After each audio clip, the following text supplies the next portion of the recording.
ધાનપુર તાલુકાના મુખ્ય bus station ઉપર જે અમારા ચંદ્રસિંહ કાકાની ચાની લારી છે, ત્યાં ચંદ્રસિંહ કાકા કેવા કાળા વાળ કરીને શાનદાર દેખાઈ રહ્યા છે. ત્યારે આજે ધાનપુર તાલુકાની જનતા કેવી ખુશાલ જોવા મળી રહી અને કાકા બી એવા ખુશમાં દેખાઈ રહ્યા. 50 વર્ષની ઉંમરમાં કેવા કાળા વાળ કર્યા, કેવા મસ્ત ચાની લારી પર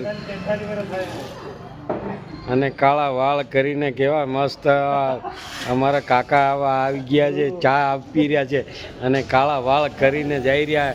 કેવા મસ્ત દેખાય લાગે છે. હું કહેશો કાકા આપણે